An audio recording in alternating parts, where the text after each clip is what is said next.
left it at this, that would be creating a list that has all the courses, 0, 1, 2, 3, up to n minus 1. It's just taking the for loop and embedding it into the expression that creates the list.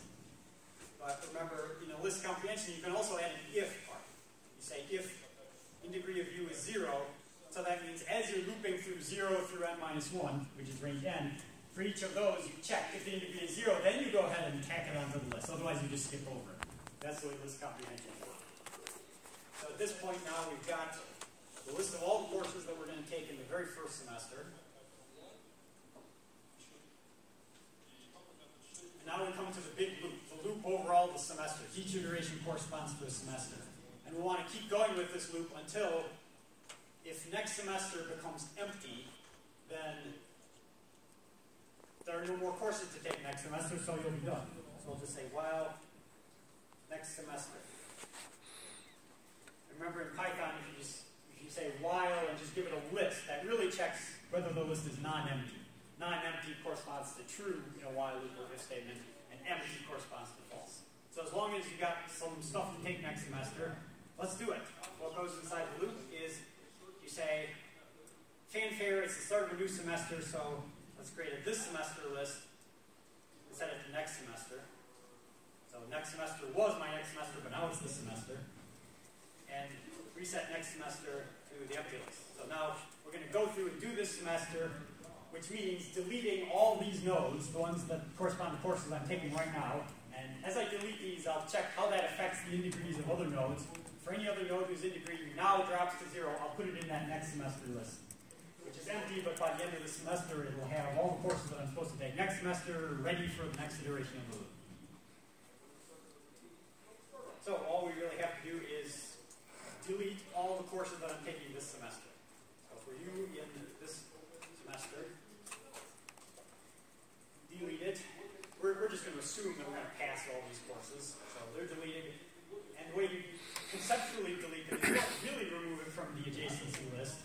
You just pretend that they're removed by decrementing the in-degrees of everything that has an edge to it. So you look at its adjacency list for D and add U. So V is all the nodes that there's an edge from U to V. Well, if you delete U, then V's in-degree goes down. So in-degree of V minus equals 1. And here's the moment where you check, it just went down. Did it hit 0 right now? If it just hit 0, then that means this is going to be a course I take next semester. So if the in-degree has just hit 0, then take V, which is the index of the course, tack it onto the next semester list.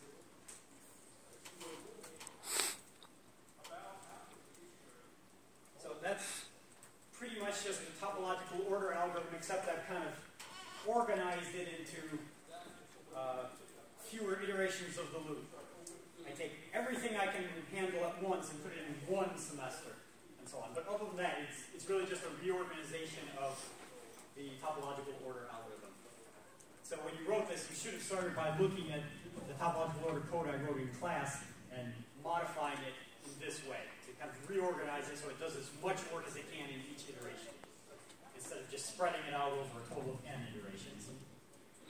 We're not quite done yet because there's no return statement. What are we supposed to return here? It's supposed to be the minimum number of semesters to graduate. So I'm going to need a variable for that. Maybe I should have done this first. But anyway, we're going to make a variable called num semesters, which is supposed to be how many semesters did I end up taking, and we'll return that at the end. So we just need to think about how to update this. It's just how many iterations of the loop were there. Every time we have an iteration of this loop, that's another semester. So we just need to count how many iterations there are. That's simple. Just initialize this variable to 0. And in each iteration of the loop, increment it. Piece of cake. Number of semesters plus equals 1. So every time you go through the loop, it's another semester. You increment number of semesters. Return at the end. That's how many semesters it took. You can think of this as a greedy algorithm because it's greedily taking as many courses as you can each semester. No reason not. Any questions about that? Hopefully I got that right. So just run it to make sure. S is the set of all nodes. You call that one side of the cut. And then everything that's not in capital S is just the other side of the cut, all the other nodes. And for an edge to cross the cut, it means one endpoint is in S, the other endpoint is not in S. So here are some examples of edges that cross the cut.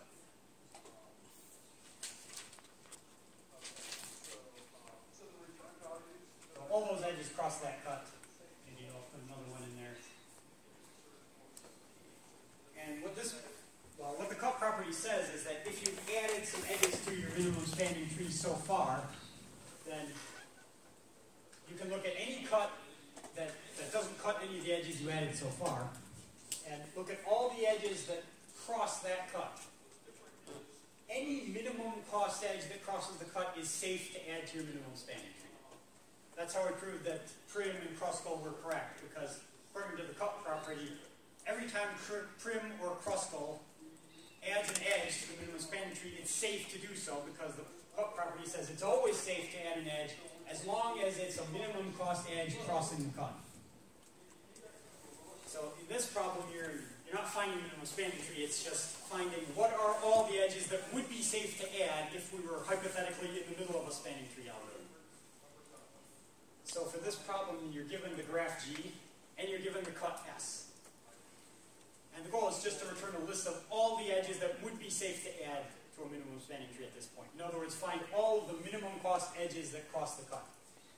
And again, there's nothing algorithmically deep going on in this problem. You just have to look at all the edges in the graph for each edge, check whether it crosses the cut, and if so, see whether it's a minimum cost edge. So you'll be looking at all the edges that cross the cut. Just ignore edges that don't cross the cut. They're not relevant. But among the ones that do cross the cut, you're trying to find the minimum cost. So remember how you keep track of the minimum. We'll have a variable that has what's the minimum cost you've seen so far among the edges crossing the cut. And as you find, when you find a new edge that crosses the cut, you check, is this a lower cost than the minimum I saw so far? If so, you update the minimum, and so on. And this problem asks you to return the actual list of edges. It doesn't matter what order they're in the list. Just you want the list of all the edges that are minimum cost crossing the cut. So just as a quick example, if this edge had cost 9, this edge cost 7, this edge cost 8, 9, 7, 10, then there are two edges that have cost 7, and 7 is the minimum cost going across the cut. So you would want to return a list that has both of those edges. The two cost 7 edges would be the list of minimum cost edges crossing the cut. And we'll want to return a list that has both of them, all the options.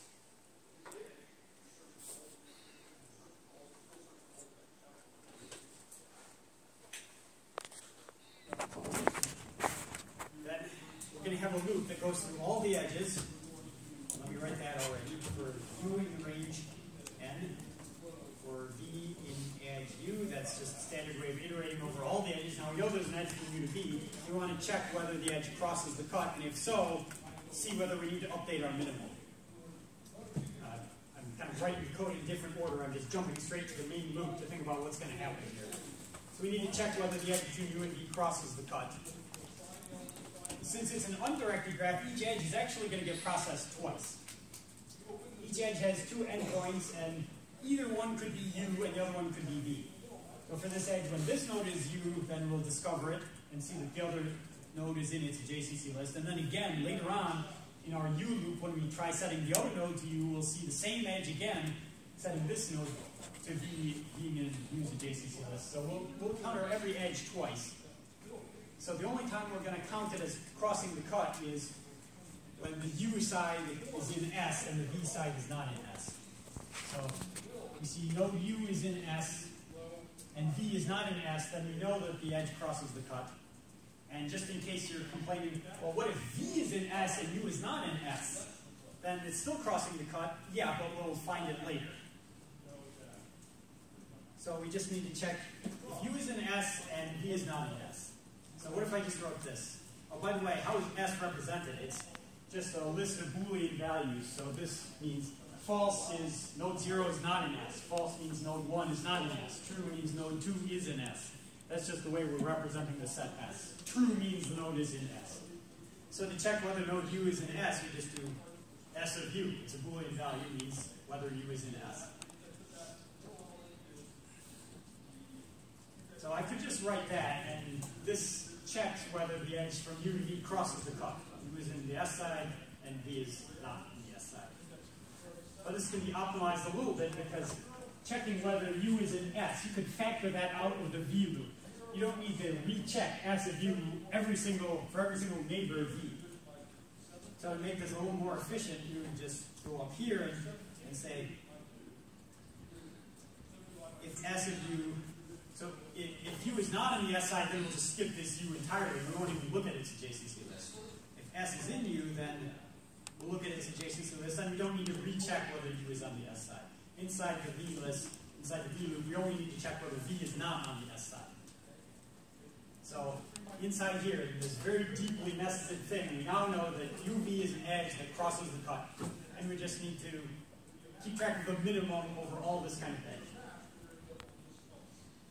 So remember, when you're trying to keep track of the minimum so far of some set of possibilities, we'll need a variable that has the minimum value, and I'm going to call it best. So best is going to be the minimum we've seen so far among the edges that cross the gut. There are two ways to get this started. In general, when you're trying to find the minimum of a set of possibilities, to get it started, you could either set best to be just the value of the first possibility and then loop through the rest of the possibilities. That would be fine. Alternatively, you could set best to be positive infinity and then just loop through all the possibilities, and when you encounter the first possibility, it'll automatically get updated to that value being best. For this problem, it's actually a little slicker to set best to be positive infinity. And here's Python's way of saying positive infinity. That's just the way you do it in Python. It's easiest to do it this way because we don't even know in advance what the first possibility is going to be. We may have to look through potentially a lot of edges before we even find a single edge that crosses the cut. And that would be our first option. So we'll just set best to positive infinity, and then eventually down the line, the first time we encounter an edge that crosses the cut, at that time, the positive infinity will get updated to whatever the cost of this edge is. So right here, we need to see if the cost of this edge is less than the best. So best is the minimum cost we've seen so far among edges crossing the cut. So what is the cost of this edge? Well, what I wrote earlier isn't quite correct, because when you're looking at u's adjacency list, look at this example here. The top row means node 0's adjacency list. 4, 1 means there's an edge of cost 4 to node 1. 5, 2 means there's an edge of cost 5 to node 2, and so on. So when I loop through u's adjacency list, I shouldn't just be calling it v, because actually what each element of the adjacency list is not just a node, it's a pair consisting of a cost and a node. So I should say c, v. The elements in u's adjacency list are pairs, c, v, where c is the cost of the edge and v is the other element. So by putting that there, now I can say c is the cost of this edge. If c is less than best, then that means, well, best was the previous minimum cost, but now I've just seen something that has lower cost. So I'll update best equals c. If all I wanted to do was return the minimum cost and not the actual list of edges that have that cost, then this would be fine. At the end, I would just return the best value. But this problem asks you to return the actual list of edges, not just the minimum cost. So we'll need another thing. I'll call it ret for return. Initially the empty list, and this is going to get populated with all the edges that have minimum cost crossing the cut. Then I'll return that at the end.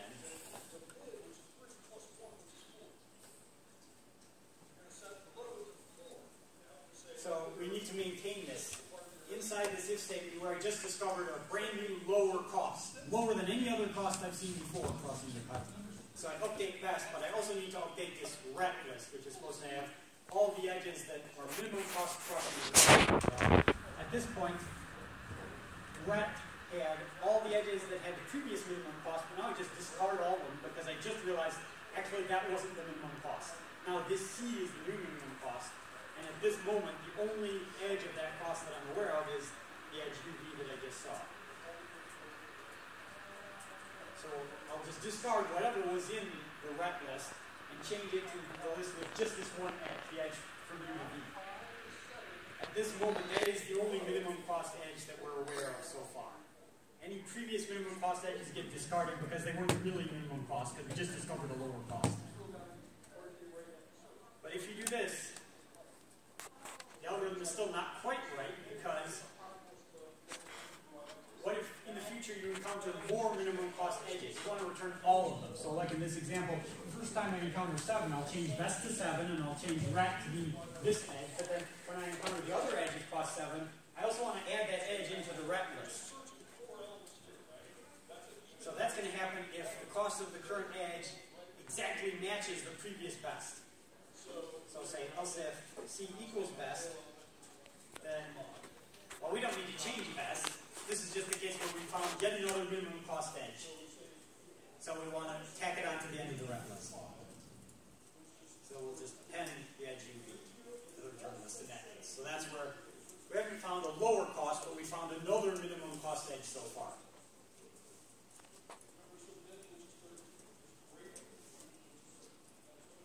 That's homework 7, number 4.